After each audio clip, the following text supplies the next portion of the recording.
नमस्कार, मैं हूं शुभम शंकधर। आप देख रहे हैं अमर उजाला बोनस और समय हो गया है आपके मनपसंद prime time show bonus point का। तमाम खबरों के विश्लेषण के लिए द बोनस के एडिटर अंशुमान तिवारी जी हमारे साथ जुड़ गए हैं। सर, बहुत स्वागत है आपका। धन्यवाद, आप सबका बहुत बहुत स्वागत है। अंशुमान जी से चर्चा शुरू करें उससे पहले आपको बड़ी खबरों की हेडलाइंस बताते हैं ऑन द शो में। शुरुआत मानसून के साथ होगी। 2 हफ्ते से महाराष्ट्र में रुका मानसून मंगलवार को आगे बढ़ने की उम्मीद। क्या कुछ असर है इस कमजोर मानसून का, इसको समझने की कोशिश करेंगे। हर महीने 1.5 टन से ज्यादा गोल्ड यूपीआई के जरिए खरीद रहे लोग।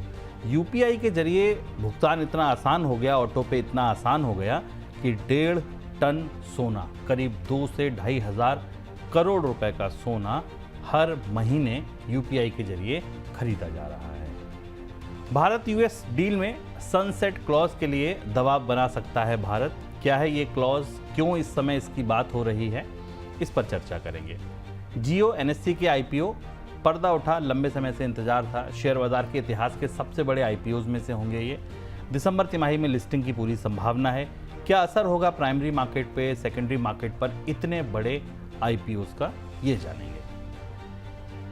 यूएस ईरान शांति समझौते पर पहले दिन की बातचीत खत्म हो गई। दोनों पक्ष 60 दिन में डील फाइनल करने पर सहमत हुए हैं।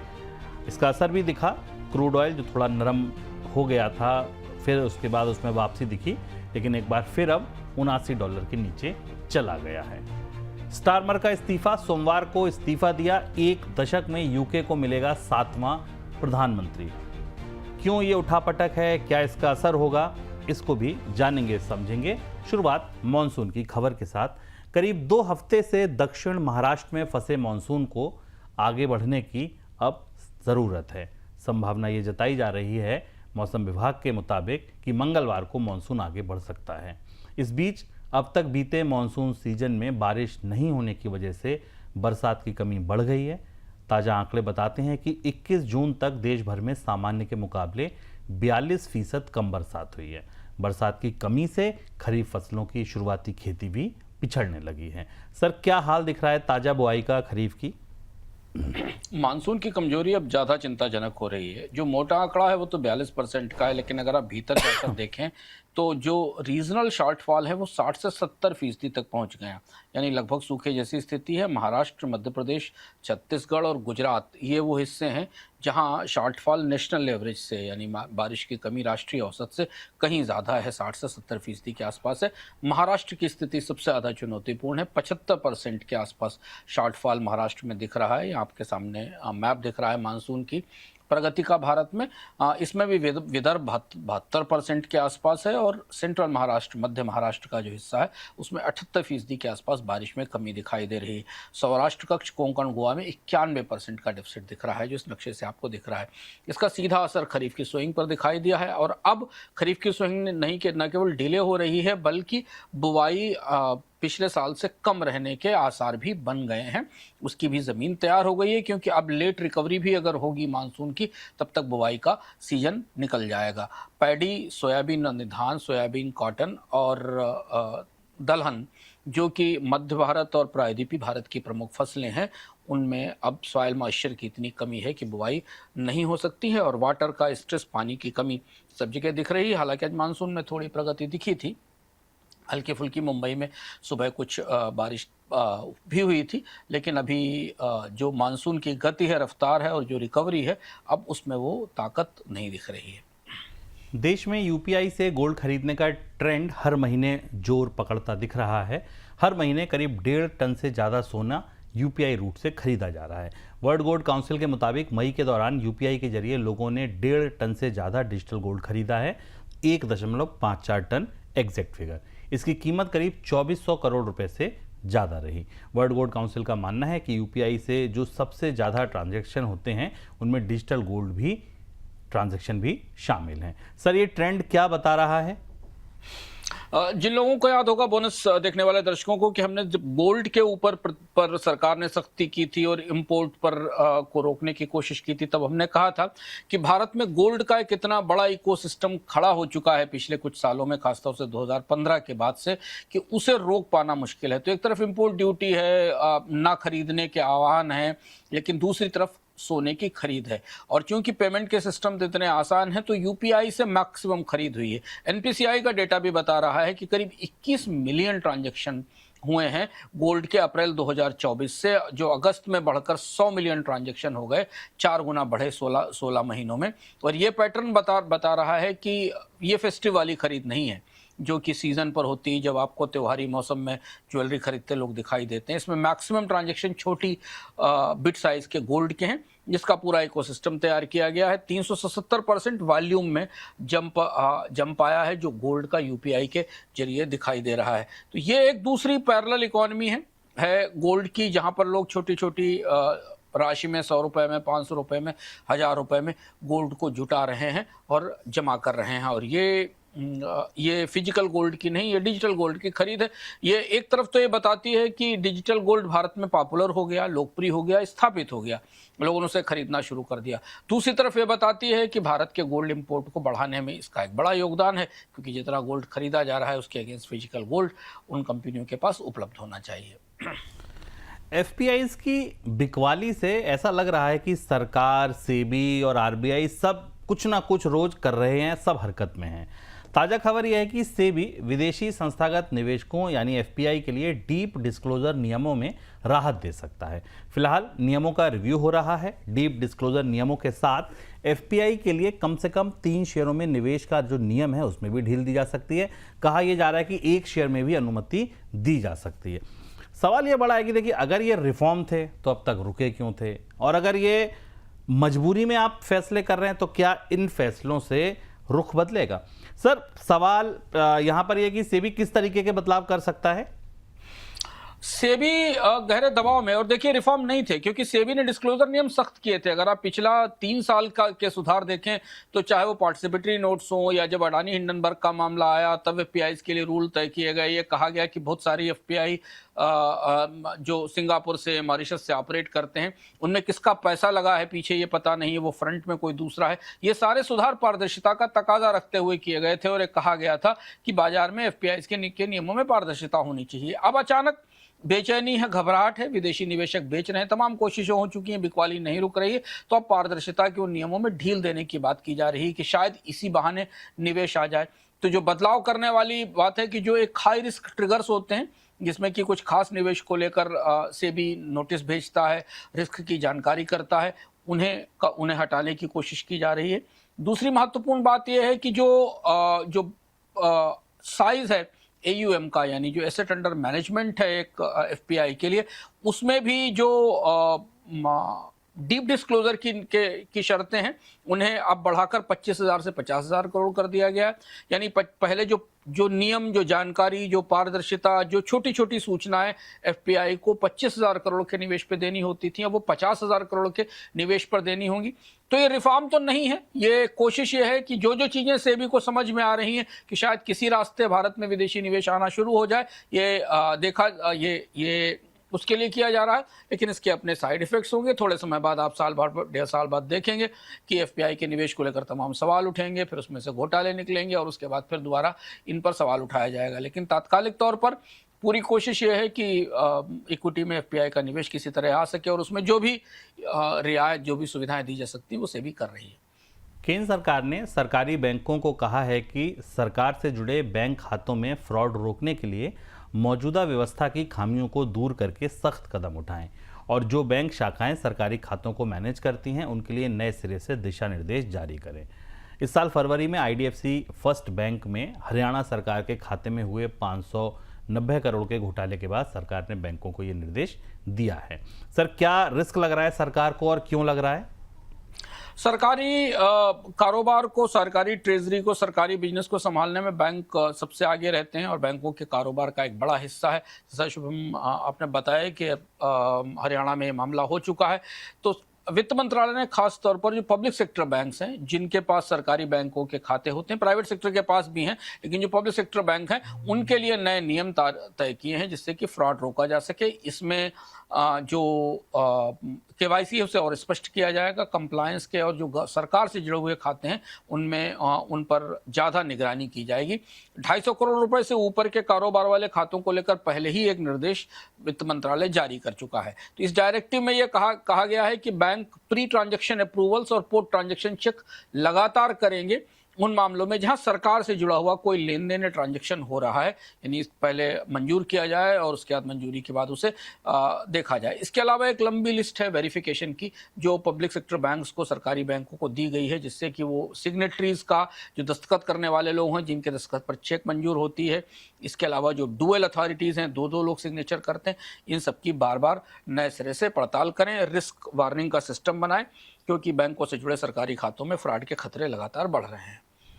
विदेशी संस्थागत निवेशकों ने भारतीय शेयर बाजार में कैश सेगमेंट में भले ही बिकवाली घटाई हो, लेकिन डेरिवेटिव सेगमेंट में अभी भी सावधान नजर आ रहे हैं। पिछले हफ्ते निफ्टी में करीब 0.25% की तेजी थी, लेकिन इसके बाद भी निफ्टी फ्यूचर्स में एफपीआई के करीब 13% लॉन्ग शॉर्ट रेशियो दर्ज किया गया। इससे ये पता चलता है कि विदेशी निवेशकों में शेयर बाजार के बुलिश ट्रेंड को लेकर अभी भी रुझान नहीं है। पश्चिम एशिया संकट को लेकर अनिश्चितता, कमजोर रुपया और दूसरे देशों में ज़्यादा आकर्षक विकल्पों की वजह से विदेशी निवेशक भारतीय बाजार से निवेश को लेकर सावधान दिख रहे हैं। सर, एफपीआई के इस तरह के ट्रेंड से क्या रिस्क नज़र आ रहे हैं बाजार में?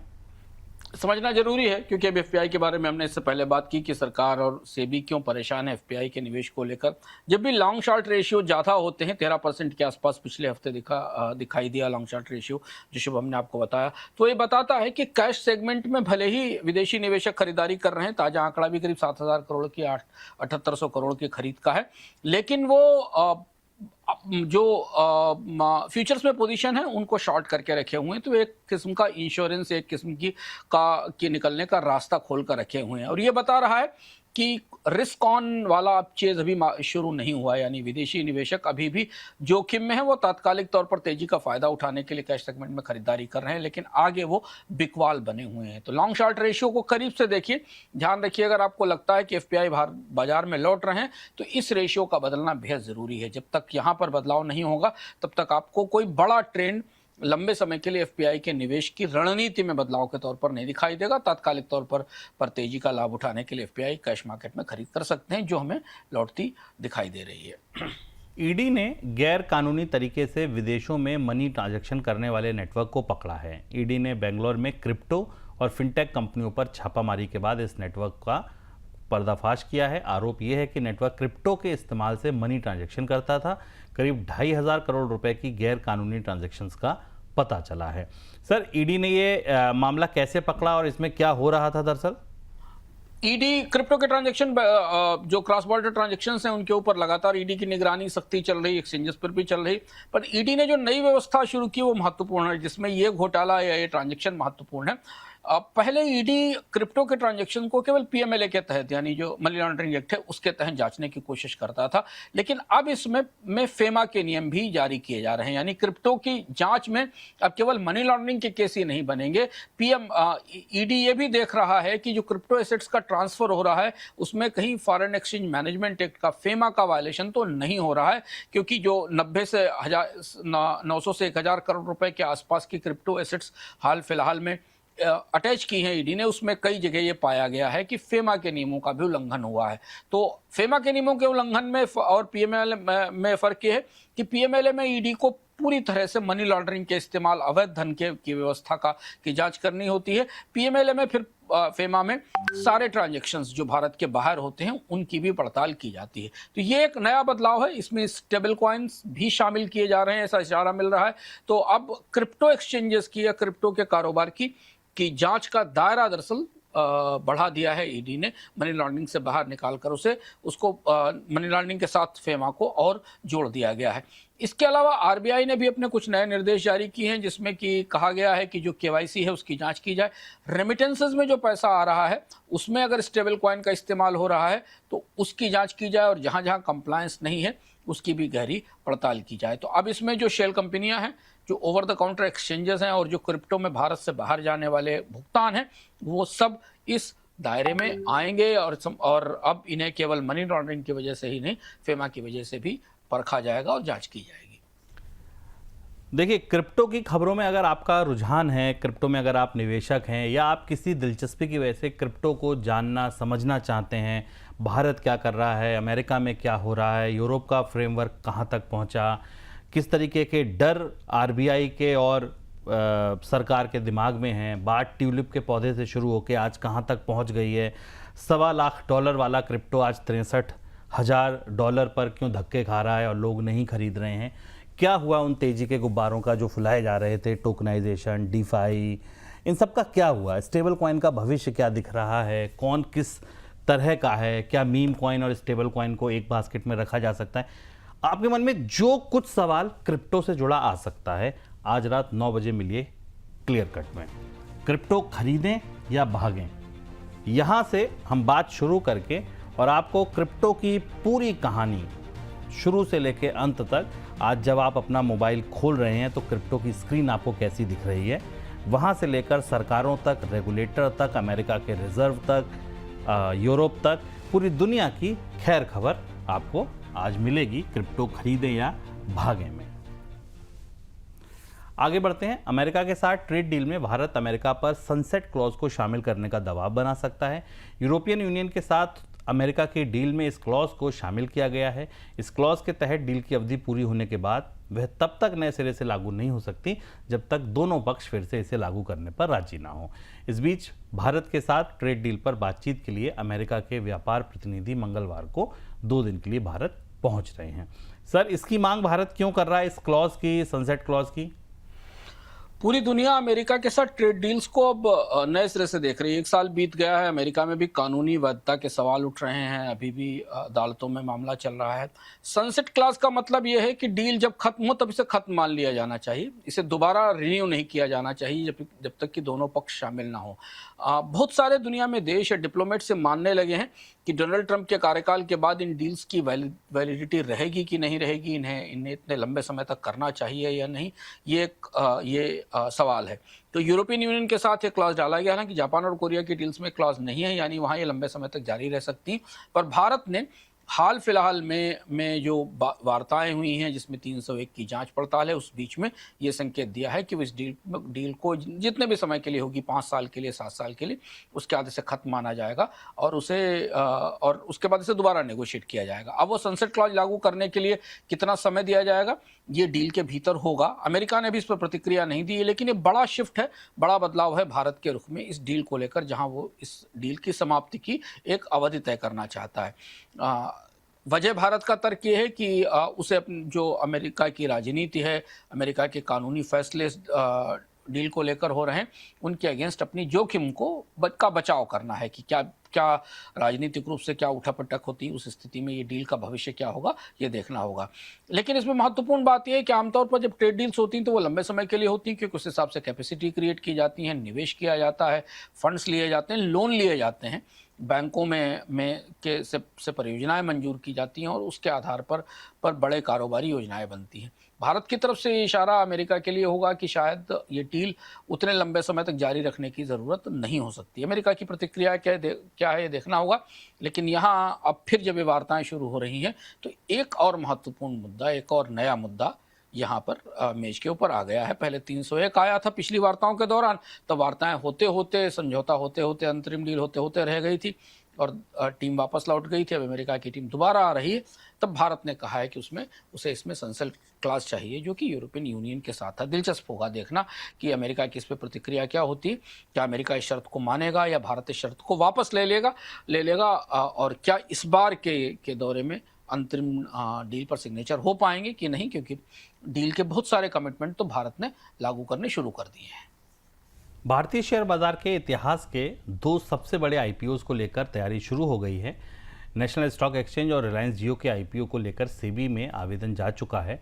बाजार का अनुमान है कि एनएससी का आईपीओ 30,000 करोड़ रुपए का हो सकता है, जबकि जियो का आईपीओ 35 से 40,000 करोड़ रुपए रहने का अनुमान है। बाजार अनुमान लगा रहा है कि दिवाली के आसपास यानी दिसंबर तिमाही में निवेशकों को ये आईपीओ में निवेश का मौका मिल सकता है। सर, रिटेल निवेशकों को छोड़ दें अगर, तो इन आईपीओ में किसको फायदा होने वाला है? कई महत्वपूर्ण फायदे, क्योंकि ये बड़े आईपीओ हैं और दोनों आईपीओ की जो बेनिफिशियरीज हैं वो काफ़ी दिलचस्प हैं, समझना जरूरी है। रिटेल्स को तो खैर इसमें कोटा मिलेगा ही। पहला जो महत्वपूर्ण हिस्सा है वो एनएसई को लेकर है। एनएसई के में जो स्थिति है उसमें लंबे समय से फंसा हुआ आईपीओ था। एनएसई के आईपीओ के सबसे बड़े बेनिफिशियरी वो वो सरकारी वित्तीय संस्थाएं होंगी जिन्होंने, जो डोमेस्टिक इंस्टीट्यूशन होंगी, जो एनएसई के इन्वेस्टर हैं, जिन्होंने एनएसई में इन्वेस्ट किया था और इसे बनाया था। तो इसका बड़ा फायदा बैंकों को, वित्तीय संस्थाओं को मिलेगा, क्योंकि उन्हें बहुत अच्छी वैल्यूएशन अपने स्टेक की मिलने वाली है। जबकि जियो में सबसे बड़ा फायदा मिलेगा उन विदेशी निवेशकों को जिन्होंने जियो में स्टेक ले रखा है पहले से जो जिसमें तमाम ग्लोबल कंपनियां हैं जिन्होंने अलग अलग जियो में हिस्सेदारी ले रखी है। उनके लिए ये आईपीओ बड़े फायदे का सौदा साबित होंगे, क्योंकि दोनों आईपीओ करीब 30 से 40 हज़ार करोड़ रुपए के आसपास आ रहे हैं। ग्लोबल इन्वेस्टर जिसमें कि सॉवरेन वेल्थ फंड भी हैं, पीई फंड भी हैं, उनका भी इन्वेस्टमेंट जियो में बना हुआ है। तो दोनों आईपीओ में जो पुराने बड़े संस्थागत निवेशक हैं उनकी एक तरह से उनके लिए बड़ा विंडफॉल आने वाला है इस आईपीओ के साथ। एक और सवाल सर, इन आईपीओ से प्राइमरी और सेकेंडरी मार्केट में क्या बदलाव होगा? प्राइमरी मार्केट में एनएसई करीब एनएसई और जियो दोनों मिला लिया जाए तो करीब 10 से 15 बिलियन डॉलर के आसपास के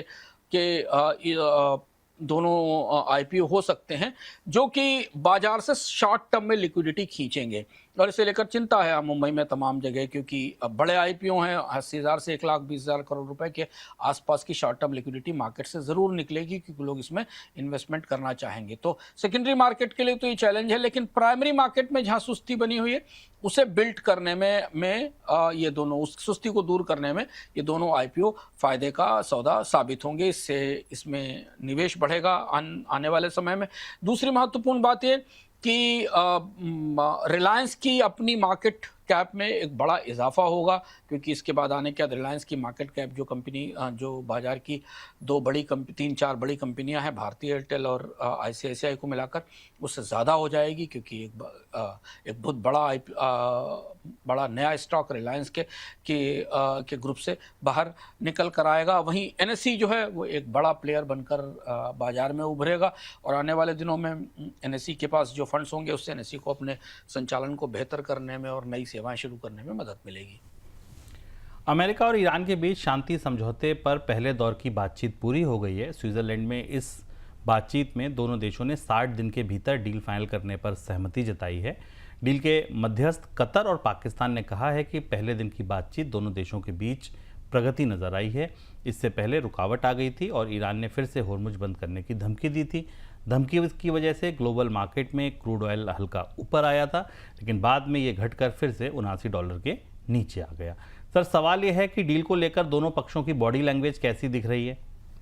बातचीत चल रही है, पर दोनों पक्ष अपने अपनी हार्ड लाइंस के साथ डील कर रहे हैं, और ये बड़ी दिलचस्प वार्ता है जिसमें धमकियां भी हैं, एक दूसरे को कमजोर करने की चुनौती देने के ठोस कदम भी हैं, और दूसरी तरफ शांति वार्ता भी चल रही है।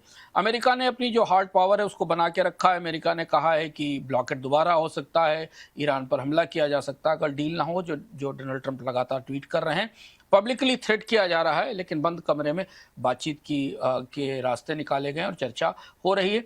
ईरान का पोस्चर होर्मुज को लेकर है, जैसे हम शुरुआत से बताते आ रहे हैं कि ईरान ने होर्मुज को सबसे बड़ी ताकत के तौर पर इस्तेमाल किया है।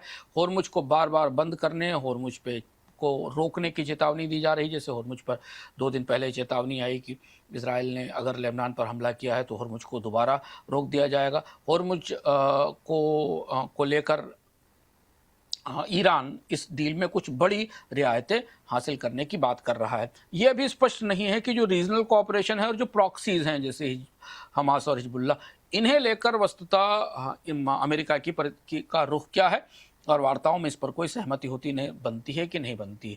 लेकिन जो 3-4 बड़े नेगोशिएटर, इसमें कतर है, पाकिस्तान है और कुछ यूरोपियन देश भी हैं, ये मिलकर होर्मुज को खोले रखने की एक सहमति बनाने की कोशिश कर रहे हैं।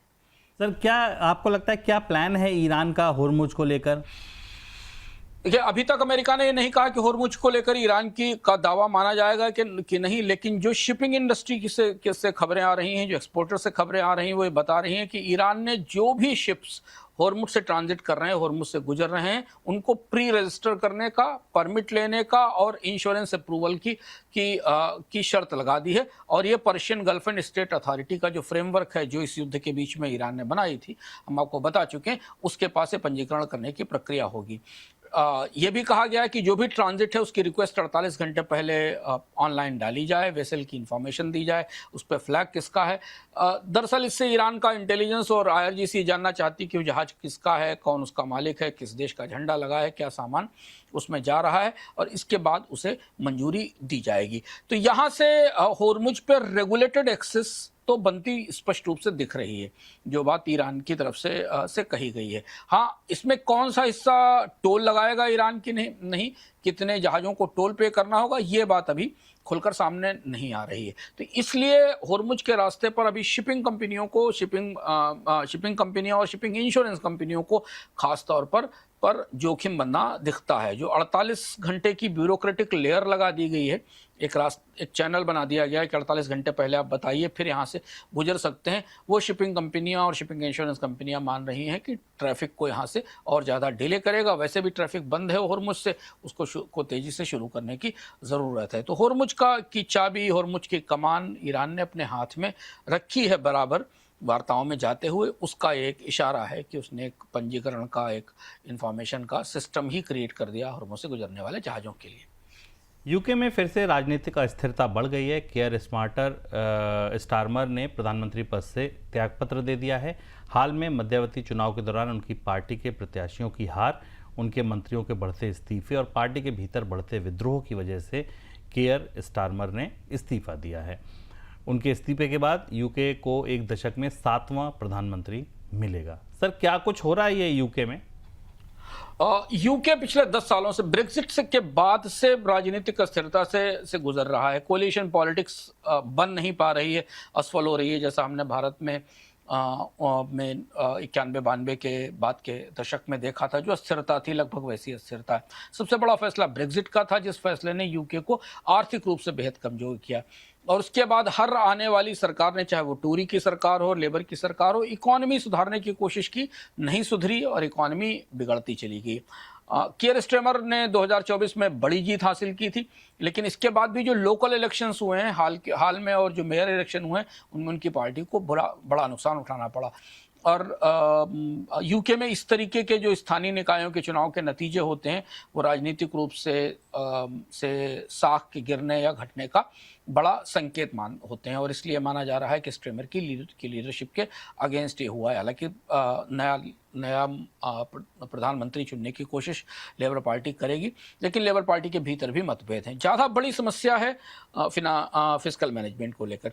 लगातार ब्रेक्जिट के बाद से हर सरकार कुछ ऐसा कर रही है जिससे कि ब्रिटेन की अर्थव्यवस्था पर बुरा और गहरा असर पड़ रहा है। स्टारमर और उनकी जो चांसलर हैं, यानी वित्त मंत्री हैं, रेचल रीव्स हैं, उन्होंने ऐसे रूल्स तय किए जिनमें कि फिस्कल खर्च ज़्यादा बढ़ाने की बात थी, वेलफेयर पॉलिटिक्स की बात थी, NH, prisons, council, universities, water, इन सब पे बड़ा निवेश करने की बात थी। लेकिन इतना पैसा नहीं है सरकार के पास, उसे भारी बोरोइंग करनी होगी। जैसे NHS में ही भारी फंडिंग गैप है, जो हेल्थ स्कीम है ब्रिटेन की, उसको काफ़ी पैसा चाहिए। तो इसलिए अर्थव्यवस्था में और भी दबाव है। इस बीच में ईरान का युद्ध हो गया, होर्मुज की क्राइसिस हो गई, इन्फ्लेशन हो गई, फ्यूल की कीमतें बढ़ी। इस सारी स्थिति के बीच में ब्रिटेन की अर्थव्यवस्था बुरी तरह लड़खड़ा गई है। और अब वापस वहाँ वो सवाल दोबारा शुरू हो गए हैं कि क्या ब्रेक्जिट से निकलना ठीक था, क्या ब्रेक्जिट ठीक था, क्या दोबारा EU में शामिल होने की कोशिश की जानी चाहिए, नए सिरे से उस पर बातचीत शुरू की जानी चाहिए। इसकी चर्चाएं बराबर शुरू हो गई हैं, क्योंकि लेबर पार्टी ने काफ़ी ऐसी स्कीमें घोषित की थी जो पॉपुलिस्ट थी, तो उनके असर भी अब बजट पर दिखने लगे हैं। तो एक बार फिर अस्थिरता है यूके में, पूरी दुनिया की निगाहें इस पर हैं। देखना होगा कि लेबर पार्टी कोई नया CM लेकर आती है या फिर वहाँ चुनाव का खतरा फिर दिखाई देता है, क्योंकि ब्रिटेन में इसी राजनीतिक अस्थिरताओं में जल्दी चुनाव की बहुत पुरानी रवायत रही है। चीन ने अमेरिका की कई बड़ी कंपनियों के साथ ट्रेड को लेकर सख्ती बढ़ा दी है। अमेरिका की करीब 1 दर्जन कंपनियों को एक्सपोर्ट कंट्रोल लिस्ट में शामिल किया गया है। इसके अलावा 46 अमेरिकी कंपनियों को चीन के सरकारी प्रोजेक्ट्स में भाग लेने से रोक दिया गया है। चीन ने ये कदम तब उठाया जब अमेरिका ने भी उसकी कई कंपनियों पर सख्ती की थी। सर, किन कंपनियों पर सख्ती हुई है? देखिए, जैसे डोनाल्ड ट्रंप की यात्रा के बाद यात्रा में चीन और अमेरिका के बीच कोई बड़ी व्यापारिक सहमति नहीं बनी, छोटी छोटी सहमति बनी, और उसके बाद फिर हम वापस उसी पे लौट आए हैं कि दोनों देश व्यापार की बिसात पर अपने अपने मोहरे चल रहे हैं। चीन ने कई अमेरिकी कंपनियों को यह माना कि वो पेंटागन की सुरक्षा व्यवस्था का उल्लंघन करती हैं और अमेरिका की सुरक्षा के लिए खतरा है, और उन पर सख्ती की। इसके अलावा 10 जो बड़ी टेक सप्लायर कंपनियां हैं अमेरिका की, जिनमें बड़े नाम हैं, उन पर चीन ने लाइसेंस की शर्तें सख्त कर दी हैं। कुछ उत्पाद, कुछ सामान जो है वो चीन में से नहीं ले जा सकेंगे, नहीं बन सकेंगे। इन कंपनियों को चीन में आकर कोई उपक्रम बनाने की छूट नहीं होगी। अगर आपको याद हो तो ताज़ा बड़ा मामला जिस पर हमने चर्चा भी की थी वो मेटा और मानुस के अधिग्रहण का था। उसके बाद चीन ने अपने तकनीकी विशेषज्ञों के बाहर जाने पर सख्ती की थी। चीनी कंपनियां अगर दुनिया की किसी दूसरे देश में पहुंचकर वहां से किसी अमेरिकी या विदेशी कंपनी के साथ डील करती हैं तो उस पर रोक लगाई थी। खासतौर से मानुस का मामला था, जिसको सिंगापुर वॉशिंग कहा जाता है।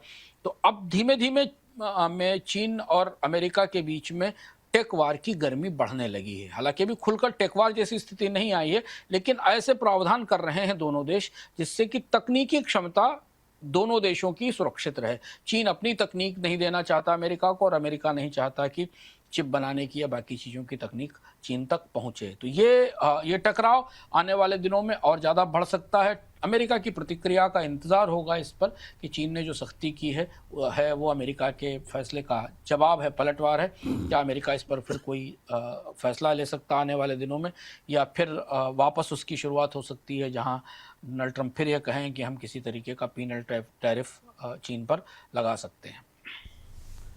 चलिए, तो ये था हमारा आज का बोनस पॉइंट। कल फिर आते हैं नए संस्करण के साथ। फिलहाल दीजिए इजाज़त। नमस्कार।